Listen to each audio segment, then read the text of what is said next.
یا 7 نظریات جو ہیں وہ اس دور میں ایگزسٹ کرتے تھے امیر المومنین علیہ السلام کی زندگی میں، اور صدر اسلام کے اندر یہ عقیدے ایگزسٹ کرتے تھے۔ ان عقیدوں کا بیان یہاں پر کیوں بہت ضروری ہے؟ تاکہ ہم تشیع کے مقام کو معین کریں کہ تشیع کہاں پر فال کرتا ہے اور شیعت کہاں پر فال کرتی ہے، اور اس بیچ میں شیعت کیا ہے اور حقیقی تشیع کیا ہے۔ تو کہتے ہیں کہ ایک گروہ وہ تھا کہ جو جنگ نہروان کا باقی ماندہ گروہ تھا۔ اب یہ میں مفہوماً عرض کر رہا ہوں صفحہ نمبر 878 کے اوپر ارجح المطالب سے۔ دوسرا گروہ وہ تھا کہ جو شام کے 9 مسلمانوں پر مشتمل تھا، جو جدید مسلمان ہوئے تھے، تازہ اسلام لے کر آئے تھے، اور وہ امیر شام اور آل مروان کے طرفدار تھے۔ اور یہ گروہ جو ہے وہ جناب امیر علیہ السلام کو اگرچہ مسلمان تو سمجھتا تھا، لیکن ان کے خلاف برسر منبر اور محراب سب و شتم کرتا تھا۔ یعنی تیسرا گروہ کون تھا؟ تیسرا گروہ جو تھا وہ جناب امیر کو من جملہ صحابہ کے ایک صحابی مانتا تھا، لیکن جناب امیر کی کسی قسم کی تقدیم یا ان کی فضیلت کا قائل نہیں تھا۔ اعوذ باللہ من الشیطان الرجیم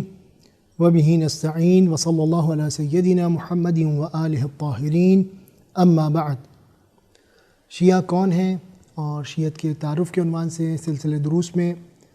آج کے درس میں ہم گزشتہ درس کے سے متصل گفتگو کو آگے بڑھائیں گے۔ ہم نے گزشتہ درس میں عرض کیا تھا کہ شیعت کی جو اصطلاحی معنی ہیں، شیعہ کا جو اصطلاحی معنی ہے وہ یہ ہیں کہ وہ لوگ کہ جو جناب امیر المومنین علی بن ابی طالب کے پیروکار ہیں اور وہ ان کو دیگر صحابہ پر مقدم رکھتے ہیں۔ تو یہاں پہ ایک دلچسپ چیز آپ کی خدمت میں عرض کرنا چاہتا ہوں کہ جو ہماری تاریخ کا ایک حصہ بھی ہے اور ایک تلخ حصہ بھی ہے، اور اس کو بیان کرنے سے پہلے یہ بات عرض کرنا ضروری ہے کہ شیعت کے بارے میں مطالعہ کرنے سے پہلے انسان کو چاہیے، یعنی کسی بھی موضوع سے مطالعہ کرنے سے پہلے یہ چیز انسان کو چاہیے، خاص طور پہ جو دینی مفاہیم ہیں اور دینی جو امور ہیں ان کا جب ہم مطالعہ کرتے ہیں، ان کے بارے میں ریسرچ کرتے ہیں، ان کے بارے میں ہم گفتگو کرتے ہیں، تو ہمیں تعصبات سے بالاتر ہو کر اور حقیقت کی جستجو میں گفتگو کرنا چاہیے اور حقیقت کی جستجو میں رہنا چاہیے، اور اس کے لیے ہمیں جتنا ہم اس کے اوپر جو ہے اپنا وقت صرف کر سکتے ہیں، تحقیق کر سکتے ہیں، وہ ہمیں انتہائی دیانتداری کے ساتھ وہ تحقیق ہمیں چاہیے کہ ہم ان کو اس تحقیق کو انجام دیں اور اس ریسرچ کو انجام دیں۔ تو یہاں پر میں آپ کو ایک دلچسپ جو ہے وہ خلاصہ آپ کی خدمت میں عرض کروں، جو کہ جیسا کہ میں نے عرض کیا کہ امیر المومنین علیہ السلام کو شیعہ جو ہیں وہ امیر المومنین علیہ السلام کو دیگر صحابہ کے اوپر جو ہیں وہ مقدم کرتے ہیں اور ان پر ترجیح دیتے ہیں۔ تو اس حوالے سے یہ تاریخ صدر اسلام میں ایک بڑا ہی جو ہے وہ عجیب و غریب موضوع گزرا ہے، اور جس کی جانب مختلف اسکالرز نے، مختلف علماء نے اپنی کتابوں میں اس حقیقت کی جانب اشارہ کیا ہے کہ میں ایک کوئک ریفرنس کے طور پر، اور ایک ایسی کتاب کے جو تقریباً عام طور پر اردو زبان بولنے والے جو ہیں وہ ان کے لیے اویلیبل ہے اور انٹرنیٹ کے اوپر بھی اویلیبل ہے۔ اس کتاب کا نام ہے ارجح المطالب، کہ جس کے رائٹر ہیں عبید اللہ امرستری، اور انہوں نے اس کتاب کے صفحہ نمبر 878 کے اوپر 878 کے اوپر جو ہے وہ فرماتے ہیں کہ کتاب سیر اور تاریخ اور رجال کے دیکھنے سے معلوم ہوتا ہے کہ متقدمین جناب امیر علیہ السلام کی ذات بابرکت کی نسبت علی العموم لوگوں کے 7 مذہب تھے، یعنی امیر المومنین علیہ السلام کے تعلق سے لوگوں کے ابتدائی دور میں 7 مذہب تھے، جن کے معتقدات میں اور جن کے عقائد میں زمین و آسمان کا فرق تھا۔ یعنی ایسے گروہ جن کے جو ہے وہ مختلف کنٹروڈکشنز تھے آپس میں، اور ان کے عقیدے جو تھے وہ ایک دوسرے سے زمین و آسمان کی دوری پر تھے۔ یہ 7 فرقے یا 7 نظریات جو ہیں وہ اس دور میں ایگزسٹ کرتے تھے امیر المومنین علیہ السلام کی زندگی میں، اور صدر اسلام کے اندر یہ عقیدے ایگزسٹ کرتے تھے۔ ان عقیدوں کا بیان یہاں پر کیوں بہت ضروری ہے؟ تاکہ ہم تشیع کے مقام کو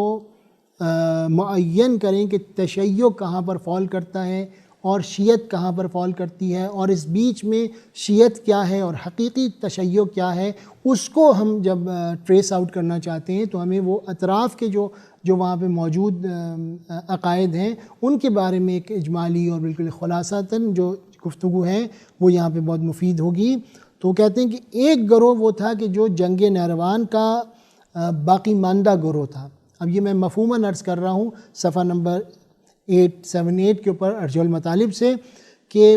جو جنگ نہروان کے جو باقی لوگ تھے ان میں سے ایک گروہ ایسا تھا جو جناب امیر علیہ السلام کو معاذ اللہ مسلمان نہیں مانتا تھا اور ان کو کافر سمجھتا تھا، اور وہ اس بات کا قائل تھا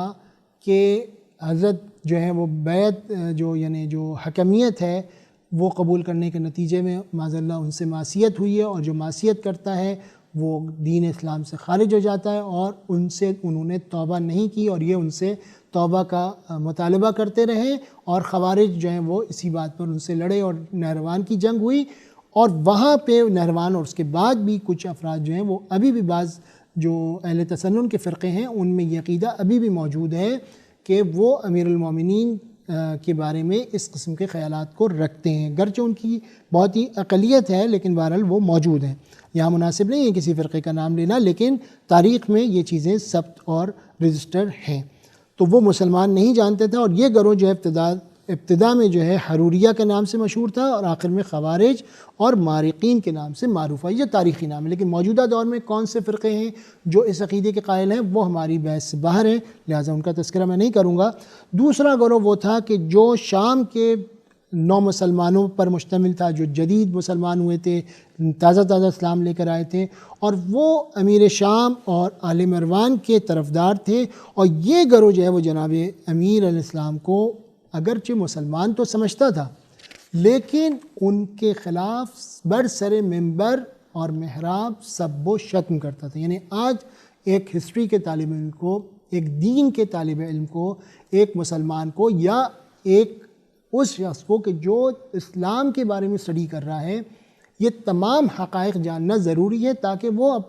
اپنی اسٹڈی میں صحیح راستے تک پہنچ سکے، وہ صحیح منزل تک پہنچ سکے کہ دین کیا ہے اور وہ دین کس ذریعے سے ہم تک پہنچے گا۔ اگر ہم دین کے بارے میں ریسرچ کر رہے ہیں، جستجو کر رہے ہیں، تو حقیقی دین کیا ہے۔ تو امیر المومنین علی ابن ابی طالب کی شخصیت کے بارے میں صدر اسلام میں موجود جو اختلافات ہیں یا جو نظریات ہیں ان کا جاننا بہت ضروری ہے تاکہ ان نظریات سے جو غلط نظریات ہیں ان سے گریز کیا جائے، اور جو صحیح نظریہ ہے اس کو دلیل کی بنیاد پر اور دلائل کی بنیاد پر اختیار کیا جائے۔ یعنی کوئی بھی بات بغیر دلیل اور بلا دلیل جو ہے کسی سے بھی قابل قبول نہیں ہے۔ تو جو بھی عقیدہ اختیار کیا جائے وہ دلیل کی بنیاد پر انصاف کے ساتھ، عدالت کے ساتھ، دیانتداری کے ساتھ اس عقیدے کو اختیار کیا جائے۔ تو یہ جو تھا وہ شان اقدس میں گستاخی کرتا تھا اور سب و شتم کرتا تھا امیر المومنین پر، ان کے فرزندان پر، جناب زہرا سلام اللہ علیہ پر، اور یہ جو تھا یہ گروہ جو ہے وہ نواسب کہلاتا ہے۔ اور آج بھی جو ہے وہ نواسب کی بڑی تعداد جو ہے وہ، لیکن اب جو ہے وہ ضروری نہیں ہے کسی خاص فرقے کے اندر ہوں، وہ پھر جو ہے وہ مختلف فرقوں کے اندر جو ہے وہ موجود رہتے ہیں، اور وہ اندر سے جو ان کی جو ایک تینت ہے، جو ان کا سوء سریرہ جس کو ہم کہتے ہیں، وہ ظاہر ہوتا رہتا ہے۔ تو وہ آپ حضرات اس کو دیکھ سکتے ہیں۔ تیسرا گروہ کون تھا؟ تیسرا گروہ جو تھا وہ جناب امیر کو من جملہ صحابہ کے ایک صحابی مانتا تھا، لیکن جناب امیر کی کسی قسم کی تقدیم یا ان کی فضیلت کا قائل نہیں تھا۔ اچھا یہ میں عرض کر دوں کہ یہ جتنے بھی عقائد ہیں یا جتنے بھی یہ نظریات ہیں، یہ جناب امیر کی فضیلت کے بارے میں کہ ہم جناب امیر کے، یعنی چونکہ اس کا پس منظر کیا ہے؟ اس کا پس منظر یہ ہے کہ ایک دور وہ تھا تقریباً دوسری صدی ہجری تک، سن 200 تک، سن 210 تک اور اس کے بعد تک، کہ لوگ جو ہیں وہ یعنی ایک بڑا طبقہ جو تھا وہ جناب امیر کا نام لینے سے گھبراتا تھا۔ یعنی اتنا ظلم تھا، اتنی سفوکیشن تھی، اتنا جو ہے وہ سیاسی دباؤ تھا بنی امیہ کے ادوار کا، پھر اس کے بعد بنی عباس کا، کہ لوگ جو ہیں وہ آج تو ہم بڑے اطمینان سے جو ہے یہ بات کہتے ہیں اور سنتے ہیں کہ بھئی اسلام کے 4 خلیفہ گزرے ہیں، پہلے خلیفہ فلاں ہیں، دوسرے فلاں ہیں، تیسرے فلاں ہیں، اور چوتھے خلیفہ امیر المومنین علی بن ابی طالب ہیں۔ لیکن ایک دور وہ تھا کہ جہاں یہ کہنا بھی ممکن نہیں تھا کہ کوئی ان کو چوتھا خلیفہ مانے، یہاں تک کہ سن 200 کے اندر، یعنی جو تیسری صدی جو ہے اس کے آغاز میں، سن 200 کے بعد جو ہے وہ احمد ابن حنبل جو ہیں انہوں نے ایک نظریہ پیش کیا جس نظریے کو کہا جاتا ہے نظریہ تربیع، کہ 4 خلفاء کا نظریہ، جس کے نتیجے میں کم سے کم اگر کوئی شخص جو ہے وہ امیر المومنین علیہ السلام کا نام لیتا ہے، اس کی بے شمار وجوہات ہیں، سیاسی اور دیگر وجوہات، لیکن جو امیر المومنین علیہ السلام کے بارے میں جو گفتگو ہے وہ اس زمانے میں اتنی سینسٹیو تھی کہ ان کا نام لینا جو ہے وہ جان سے ہاتھ دھو بیٹھنے کے مترادف تھا۔ جو بات میں نے گزشتہ درس میں بھی عرض کی تھی کہ شیعہ جو ہیں انہوں نے اپنے لیے اپنی جان پر تمام تر ان خطرات کو خرید کر اپنے آپ کو شیعہ کہتے ہیں، اور وہ بجا طور پر امیر المومنین کا شیعہ ہونے میں فخر محسوس کرتے ہیں۔ تو یہ جو گروہ تھا یہ صحابہ کے ایک صحابی سمجھتا تھا، مگر جناب امیر کی کسی قسم کی تقدیم کا قائل نہیں تھا، یہاں تک کہ ان کو امیر شام کے مساوی سمجھتا تھا۔ زمانے نے جو ہے وہ اس گروہ کا جو ہے جلد خاتمہ کر دیا کہ اس کا کوئی نام بھی جو ہے وہ تاریخ میں نقل نہیں ہوا ہے، لیکن بہرحال یہ عقائد اس دور میں موجود تھے۔ چوتھا جو گروہ تھا وہ جناب امیر کو حضرت عثمان کے بعد اور دیگر صحابہ سے افضل جانتا تھا، شیخین اور جناب عثمان کے بعد۔ یہی گروہ جو ہے وہ موجودہ جو تقریباً 99% یا 98% جو سنی حضرات ہیں اور اہل تسنن ہیں ان کا یہ عقیدہ ہے، یعنی موسٹلی ان کا عقیدہ یہی ہے۔ اس کے علاوہ جو بہرحال ابھی بھی دیگر جو فرق ہیں ان کے مختلف عقائد ہیں، لیکن جو مین اسٹریم جو اہل تسنن ہیں ان کا یہی عقیدہ ہے، اور جو اہل سنت و جماعت کے نام سے مشہور ہیں وہ یہی کہتے ہیں کہ شیخین اور اصحاب ثلاثہ، یعنی شیخین حضرت ابوبکر، حضرت عمر، اس کے بعد حضرت عثمان، یہ جو 3 خلیفہ ہیں، ان کے بعد چوتھے نمبر پہ جناب امیر۔ اور یہی نظریہ ان کا جو ہے وہ ترتیب فضیلت میں بھی ہے، یعنی اعلیٰ ترتیب خلافت، فضیلت کو بھی، حالانکہ بہت ہی ایسی بات ہے کہ جو فضیلت جس کا تعلق اللہ تبارک و تعالیٰ سے ہے اور فضیلت اس کے نزدیک ہے، اور خلافت جو ہے وہ ایک انسانی نظریہ ہے کہ لوگوں نے اپنے مشورے سے، اپنی خواہش پر اور اپنے گویا فہم کے مطابق کسی کو خلیفہ بنایا ہے، تو فضیلت کیسے اس کے تابع ہو سکتی ہے؟ لیکن بہرحال یہ نظریہ ان کے یہاں موجود ہے کہ فضیلت علی ترتیب خلافت ہے، یہ بعض یعنی اکثریت اہل سنت کا یہ نظریہ ہے۔ 5واں گروہ جو ہے وہ جناب امیر کو شیخین کے بعد، شیخین کہتے ہیں پہلے خلیفہ اور دوسرے خلیفہ کو، دونوں کو شیخین کہا جاتا ہے، تو ان کے بعد جناب عثمان سے جو ہے وہ افضل جانتا ہے اور اعلیٰ سمجھتا تھا، اور عبداللہ ابن عمر کے بارے میں لکھا گیا ہے کہ وہ اس کے قائل تھے، یعنی گویا 1 2 4 3 اس طرح سے اگر آپ ترتیب سمجھ لیں، لیکن خلافت میں نہیں، فضیلت میں، خلافت میں ترتیب وہی ہے ان کے نزدیک۔ یہ ترتیب جو ہے یہ حالانکہ یہ بات بھی دلچسپ ہے کہ عبداللہ ابن عمر جو ہیں وہ خود انہوں نے امیر المومنین کی بیعت نہیں کی، تاریخ نے اس بات کو لکھا ہے کہ وہ بیعت انہوں نے امیر المومنین کی نہیں کی، لیکن فضیلت میں وہ جناب امیر کو شیخین کے بعد حضرت عثمان سے افضل سمجھتے تھے۔ اور ابتدا میں امام مالک اور امام ابو حنیفہ کا بھی یہی مسلک تھا، اور اس کے ہی قریب ایک اور گروہ تھا جو ان دونوں صاحبوں کے افضل سمجھنے میں جو ہے وہ خاموش رہتا تھا، یعنی کسی قسم کا اظہار نظر نہیں کرتا تھا۔ تو بہرحال یہ بھی ایک ایسا متضاد اور طرف تماشا قسم کا عقیدہ ہے کہ اس کی ایک مثال اگر دی جائے تو واقعاً آج کے انسان کو اس بات کو سوچنا چاہیے کہ ان مسائل میں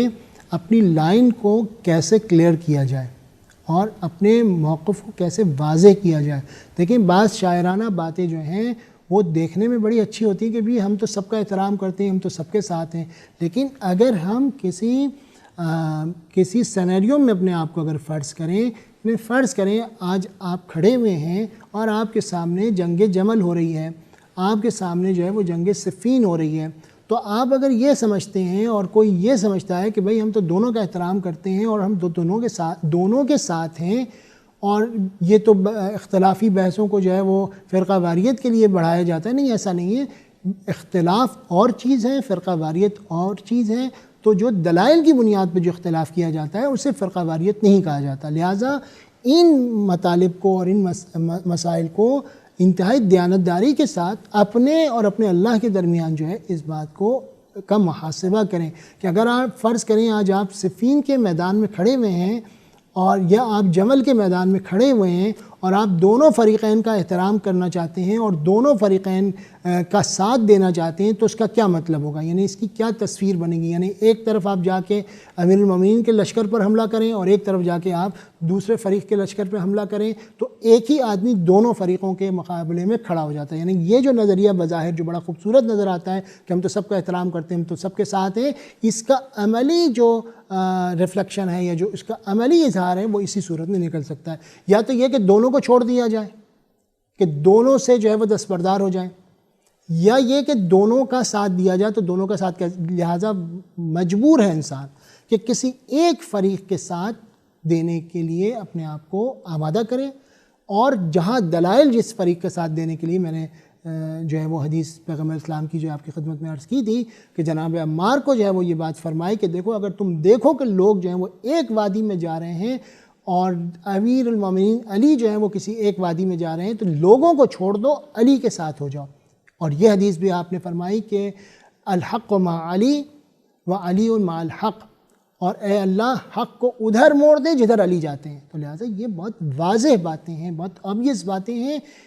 دین کی اور حق کی جستجو کرنے والے کے لیے یہ بہت ضروری ہے کہ وہ تمام ان ذہنیتوں کو پیچھے چھوڑ دیں جو فرقہ وارانہ ذہنیتیں ہیں، جو اختلاف کی ذہنیتیں ہیں، جو تنازع اور لڑائی جھگڑے کی باتیں ہیں، ان کو چھوڑ دیں، لیکن حق کی جستجو کریں، حق کی پیروی کریں، اور جہاں اس کو حق نظر آئے اس کے سامنے اپنے آپ کو سرنڈر کر دیں۔ تو یہ 5 گروہ میں نے آپ کی خدمت میں بیان کیے۔ 6واں گروہ وہ ہے جو جناب امیر کو سرور عالم صلی اللہ علیہ وآلہ وسلم کے بعد تمام صحابہ سے افضل اور اعلیٰ سمجھتا ہے۔ یہ بھی بہت امپورٹنٹ گروہ ہے۔ اس کو کہا جاتا ہے تفضیلی، اور بعض لوگوں نے اسی کو لکھا ہے تفضیلی یا اسی کو لکھا ہے شیعہ اولا۔ شیعہ اولا بھی جو ہے بعض لوگوں نے لکھا ہے، اور یہ یہاں سے ٹرننگ پوائنٹ ہے کہ جو غیر شیعہ جو مسالک ہیں ان کے اندر جو میکسیمم جو امیر المومنین سے اور اہل بیت سے عقیدت کا اظہار جو جن فرقوں میں کیا جاتا ہے، ان میں سے ایک یہ فرقہ ہے جن کو تفضیلی سنی بھی کہا جاتا ہے، کہ جو خلافت کے معاملے میں تو ترتیب خلافت کے قائل ہیں، لیکن فضیلت میں جو ہے وہ امیر المومنین علیہ السلام کو پیغمبر اسلام حضرت محمد مصطفیٰ صلی اللہ علیہ وآلہ وسلم کے بعد سب سے افضل جانتے ہیں، اور فضیلت علی ترتیب خلافت کے قائل نہیں ہیں۔ آج کل آپ جو سوشل میڈیا کے اوپر جو گفتگو ہوتی ہے، جو مختلف قسم کی جو ڈیبیٹس ہوتی ہیں، وہاں پہ یہ اصطلاح آج کل استعمال بھی ہوتی ہے، تو آپ کو یہ بات جاننے کی ضرورت ہے کہ اس میں اور شیعت میں کیا فرق ہے۔ اب جو اگلا اس کے بعد کا جو مرحلہ ہے، جو 7واں گروہ بنتا ہے، وہ گروہ وہ ہے کہ جو امامت امیر المومنین کو الہی امامت مانتا ہے، اور وہی جو شیعہ جو ہم نے تعریف اصطلاح کے طور پہ بھی کی اور لغت کے طور پہ بھی جس کی تعریف کی، کہ وہ شیعہ گروہ کہ جو امیر المومنین علیہ السلام کو نہ فقط تمام صحابہ پر افضلیت دیتا ہے، بلکہ وہ امیر المومنین علیہ السلام کو پیغمبر اسلام کا خلیفہ بلا فصل جانتا ہے، صحیح اور جائز جانشین جانتا ہے، اور وہ ان کی وصیت کا، ان کی امامت کا قائل ہے، اور وہ تمام صحابہ کے اوپر دلائل کی بنیاد پر ان کو ترجیح دیتا ہے۔ یعنی اب ظاہر ہے کہ یہ جو عقیدہ ہے اس کے کیا دلائل ہیں، کیوں شیعہ جو ہے وہ اس عقیدے کا قائل ہے۔ یعنی یہ کسی ذاتی پسند یا ذاتی رائے کی بنیاد پر نہیں ہے، بلکہ جو دین کی جو دلائل ہیں قرآن اور حدیث،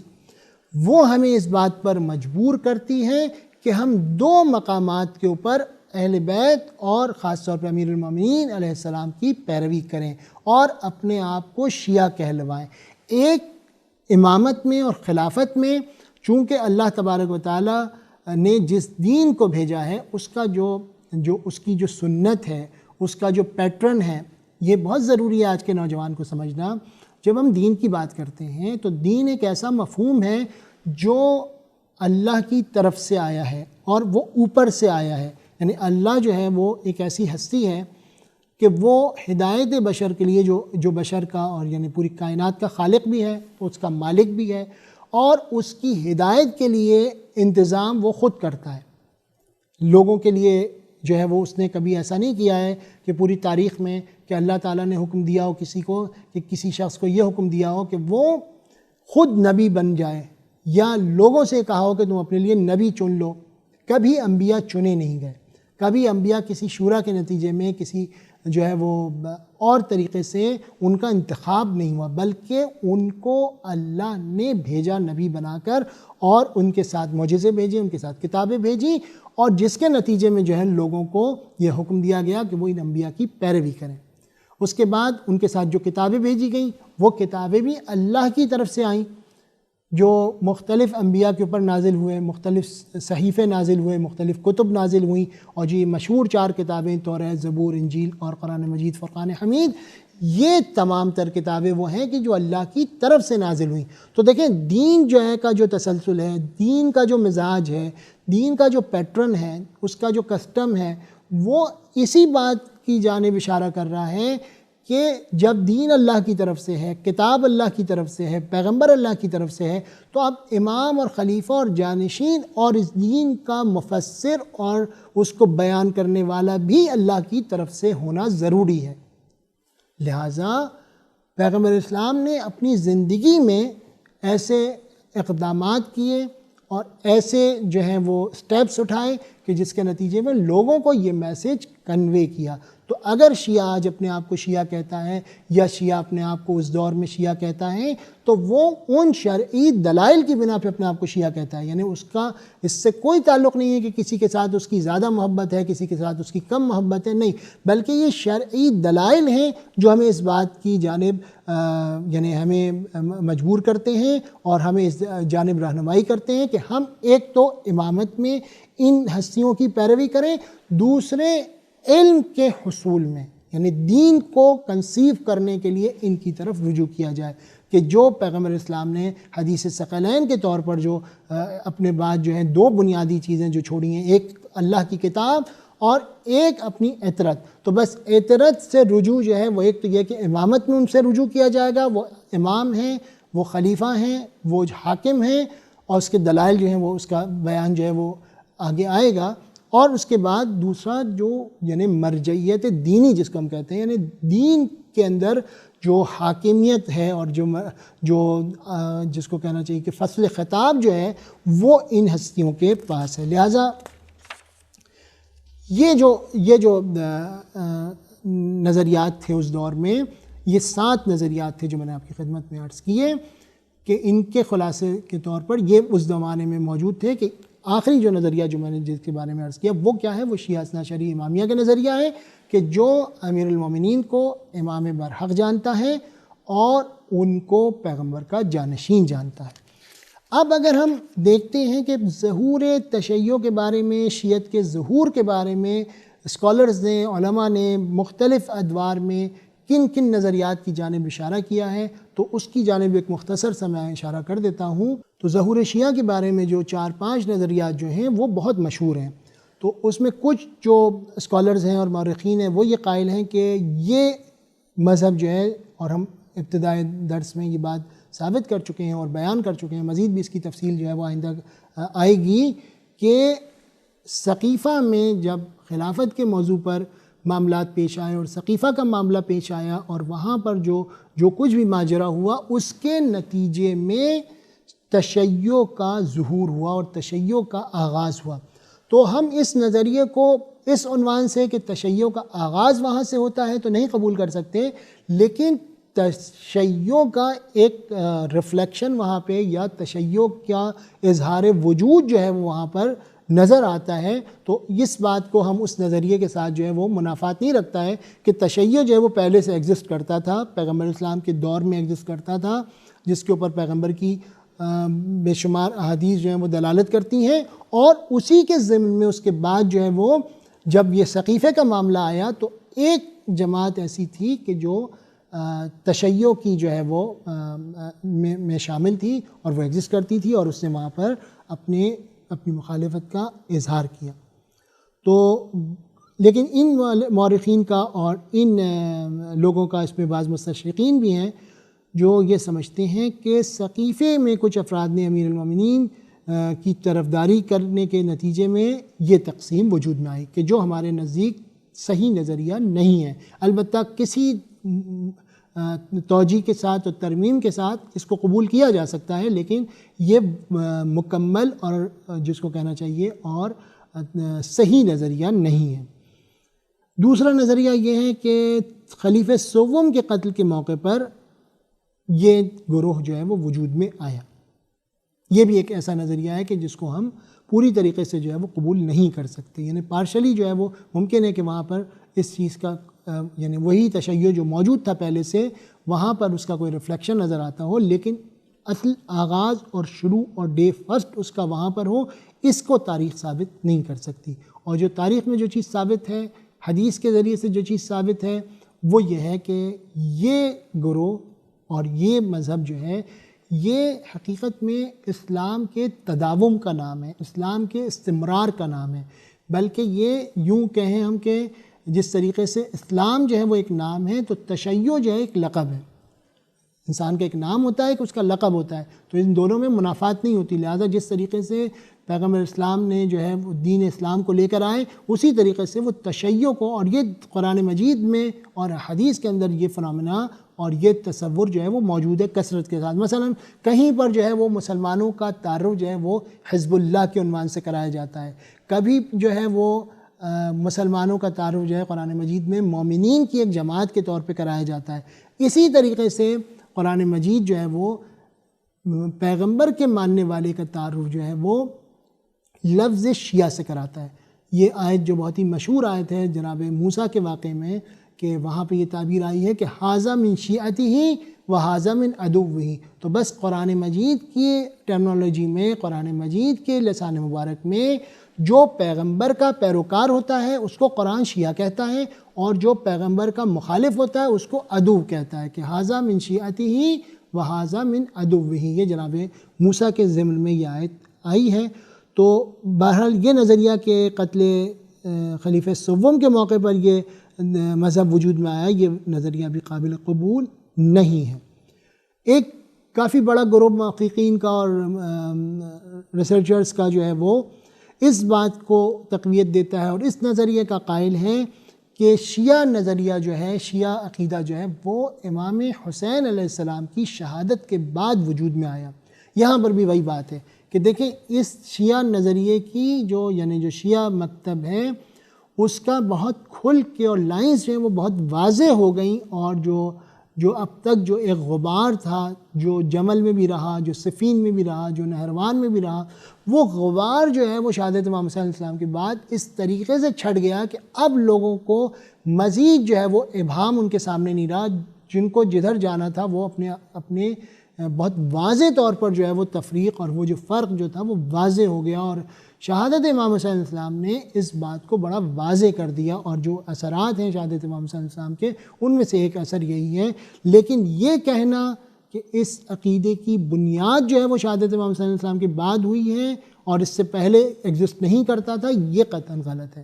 چونکہ ہم مسلسل اس بات کو ثابت کر چکے ہیں کہ عہد رسالت میں یہ لفظ، یہ اصطلاح اسی معنوں میں موجود تھی، اور یہ بھی اور یہ کوئی نو ظہور اور جدید اصطلاح نہیں ہے، بلکہ یہ اصطلاح وہ ہے کہ جو پیغمبر اسلام نے خود استعمال کی ہے۔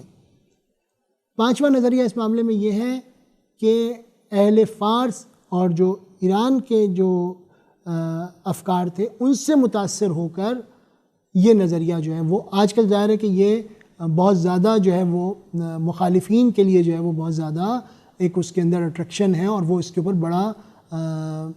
جو ہے وہ حساب و کتاب کھولتے ہیں، اور اس کے اوپر بڑی طول اور طویل اور قیل و قال جو ہے اس کے اوپر جو ہے وہ کرتے ہیں۔ لیکن یہ نظریہ بھی جیسا کہ اس کے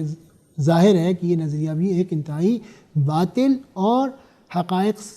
سے ناواقف ہونے کی بنا پر یہ نظریہ وجود میں آیا ہے، اور یا یہ کہ جو عناد یا دشمنی ہے تشیع کے ساتھ اس کے نتیجے میں.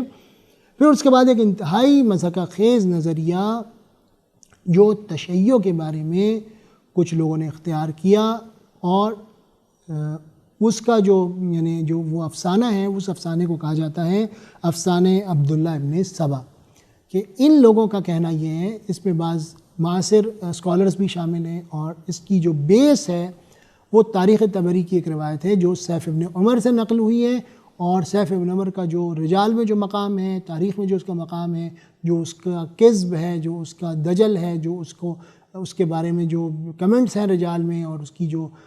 جس طریقے سے اس پر جرح ہوئی ہے، تو وہ ساری چیزیں جو ہیں وہ علماء کے سامنے موجود ہیں. اور ہمارے علماء نے اور اکثر علماء نے اس کو جو ہے وہ بطور کلی جو ہے وہ اس کو رد کیا ہے. لیکن یہ نظریہ کیا ہے؟ وہ نظریہ یہ ہے کہ گویا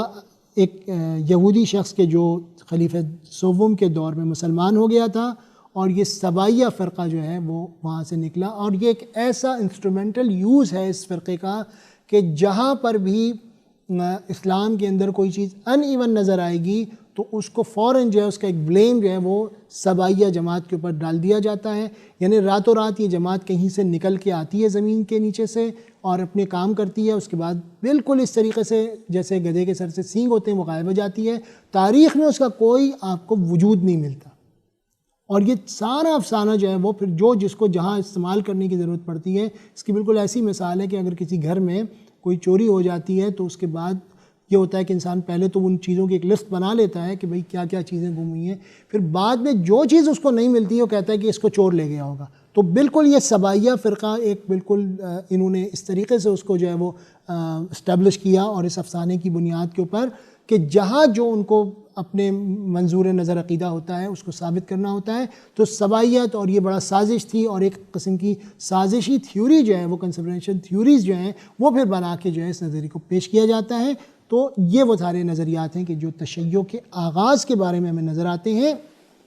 اب ہم اس نظریے کو جس کو ہم نے شروع میں بھی اسٹیبلش کیا اور شروع میں بھی آپ کی خدمت میں عرض کیا، اس کی کچھ جو چند جو ہے ریفرنسز آپ کی خدمت میں عرض کر دیں کہ شیعہ جو ہے، شیعہ محمد کی اصطلاح جو ہے خود زبان رسالت سے جو ہے وہ جاری ہوئی، اور آپ نے جو ہے وہ شیعہ نے علی کی اصطلاح استعمال کی. حضرت نے یہ روایت آپ نے فرمائی، یا علی انت و شیعتک هم الفائزون. اب یہ لفظ جو ہے وہ قرآن مجید میں کس طریقے سے وارد ہوا ہے؟ تو میں نے شروع میں بھی عرض کیا تھا کہ ان من شیعتہ لابراہیم، جناب ابراہیم کے شیعوں میں سے ہونا، یعنی ان کے موافق میں اور ان کے ساتھ ہم آہنگ ہونے کے معنوں میں جناب ابراہیم کے لیے استعمال ہوا ہے. اور اسی طریقے سے جو ہے وہ ہمیں جو ہے وہ جناب موسیٰ کے معاملے میں جو ان کا فرما بردار ہے، ان کا پیروکار ہے، اس کے لیے قرآن مجید ہمیں کہتا نظر آتا ہے کہ ھذا من شیعتہ و ھذا من عدوہ. تو یہاں پر شیعت کی لفظ جو ہے وہ قرآن میں بھی اور حدیث کے اندر بھی جو ہے وہ ہم جو ہے ہمیں نظر آتی ہے اسی معنوں کے اندر. پھر جب ہم تاریخ کی جانب رجوع کرتے ہیں اور فریقین کی روایات کو دیکھتے ہیں تو تاریخ جو ہے وہ جب شیعہ کے مصادیق کو بیان کرتی ہے تو کم از کم 4 ایسے افراد کا ذکر تاریخ کرتی ہے جو تمام روایات میں مشترک ہیں. یعنی بہت سی روایات ہیں جن کے اندر یہ ذکر ہوا ہے کہ کون لوگ جو ہیں وہ عہد رسالت میں شیعہ تھے، لیکن جو مشترک کامن نام ہیں وہ یہ ہیں: جناب سلمان، جناب ابو ذر، جناب مقداد اور عمار یاسر. تو یہ وہ ہستیاں ہیں. اور اسی طریقے سے حذیفہ یمان کا بھی نام آیا ہے، اور یہ اور بھی ہستیوں کا نام آیا ہے، لیکن میں نے یہاں پہ صرف ان لوگوں کا تذکرہ کیا ہے کہ جو اکثر روایات میں ریپیٹیشن جن کی ہوئی ہے، یعنی کامن صرف جو نام ہے وہ 4، اور یہ 4 آدمی جو ہیں وہ کافی ہیں اس بات کو ثابت کرنے کے لیے کہ عہد رسالت میں لفظ تشیع اسی معنوں میں، لفظ شیعہ اسی معنوں میں استعمال ہوتا تھا، اور اس عقیدے کا آغاز جو ہے وہ خود پیغمبر اسلام کے ذریعے سے ہو چکا تھا. عہد رسالت میں ہی اس عقیدے کا وجود اور اس مکتب کا وجود ثابت ہوتا ہے، اور یہ عقیدہ جو ہے وہ پیغمبر اسلام کی موجودگی میں ان کے سامنے یہ افراد وہاں پر بجا طور پر موجود تھے، اور ان کو شیعان علی کہا جاتا تھا. جو دیگر افراد جو ہیں ان کے علاوہ، چونکہ مختلف روایات کے اندر جو نام آئے ہیں ان میں حذیفہ یمانی کا نام ہے، اور اس کے علاوہ ابو ایوب انصاری کا نام ہے، اور ذو الشہادتین کا نام ہے، اور اس کے علاوہ جو ہے وہ اور بھی چند افراد جو ہیں وہ اس تعلق سے جو ہیں وہ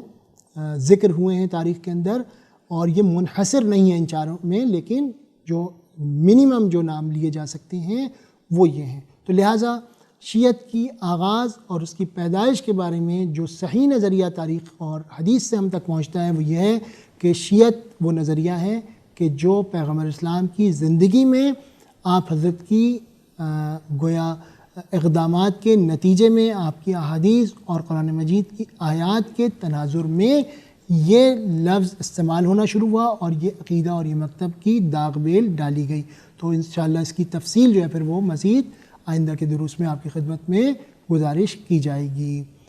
خداوند کریم ہمیں صحیح معنوں میں قرآن اور اطرت سے تمسک رکھنے کی توفیق عطا فرمائے۔ وصلی اللہ علی سیدنا محمد و آلہ الطاہرین۔